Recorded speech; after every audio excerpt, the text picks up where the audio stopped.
آپ کے جو اندر کی پاکیزگی ہے وہ بہت سارا فضل لاتی ہے اللہ کا. اور اگر دل ہی ناپاک ہو، ذہن ہی ناپاک ہو، تو وہ خیر کی چیزیں کس طرح کر کے داخل ہوں گی؟ اپنی شرمگاہ کی قربان جائیں. نوجوانوں ذرا غور کرنا. میرے نبی کریم صلی اللہ تعالی علیہ وسلم کے بارے میں حضرت عائشہ صدیقہ فرماتی ہیں کہ عرب کی کواری لڑکیاں بڑی حیا والی ہوتی تھیں، لیکن اللہ کے پیارے رسول صلی اللہ علیہ وسلم عرب کی کواری لڑکیوں سے بھی بڑھ کر حیا والے تھے.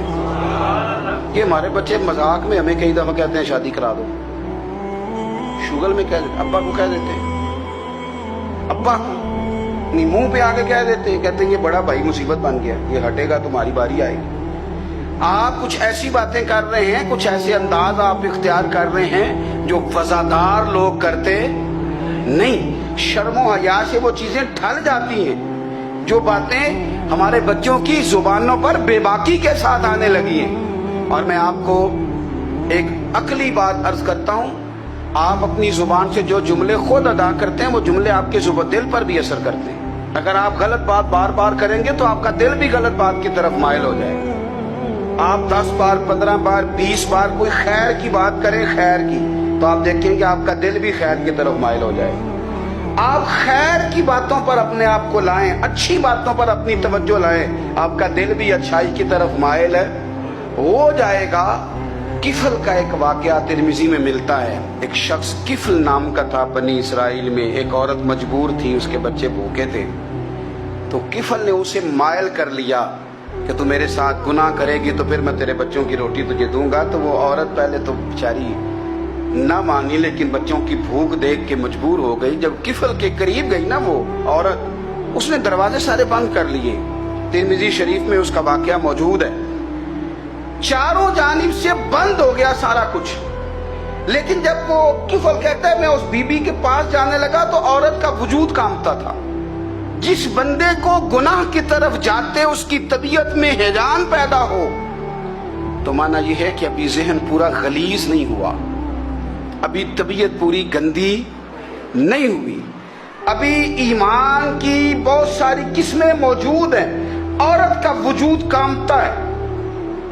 تو کفل کہتے ہیں کہ میں نے اسے کہا کہ سارے دروازے بند ہیں، ڈرتی کیوں ہے؟ تو کہنے لگی ڈرتی اس لیے ہوں کہ سارے دروازے بند نہیں ہوتے، ایک دروازہ کھلا ہے اور وہ دروازہ رب قدیر کا دروازہ ہے، اسے کیسے بند کیا جا سکتا ہے؟ تو کہتے ہیں جب اس نے یہ لفظ کہے تو مجھ پر بھی بات کا اثر ہوا، مجھ پر.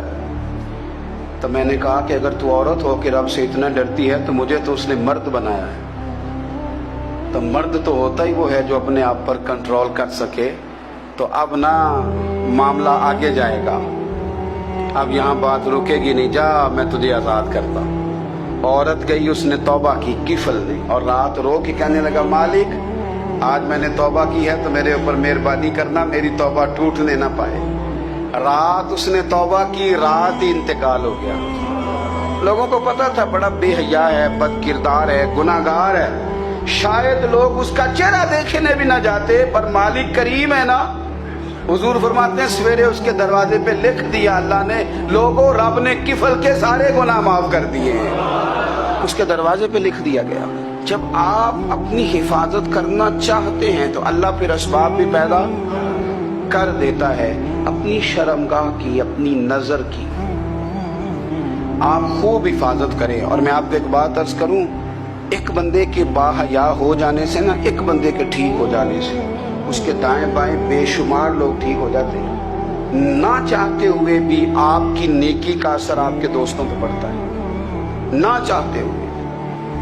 اور ایک بندے کے بگڑ جانے سے اس کے دائیں بائیں بہت سارے لوگ بگڑ جاتے ہیں، بہت سارے لوگ بگڑ جاتے ہیں. آپ اگر اپنے لب و لہجے پر یہ پابندی لگا سکیں اور اپنے آپ کو اگر آپ سنبھال سکیں تو پھر یاد رکھیے گا بڑی ساری چیزیں بہتر ہو جائیں گی. کچھ چیزیں ایسی ہوتی ہیں جو ہم نہ فراخ دلی سے بانٹتے ہیں، اور کچھ چیزیں ایسی ہوتی ہیں جو مجبور ہو کر ہم دیتے ہیں.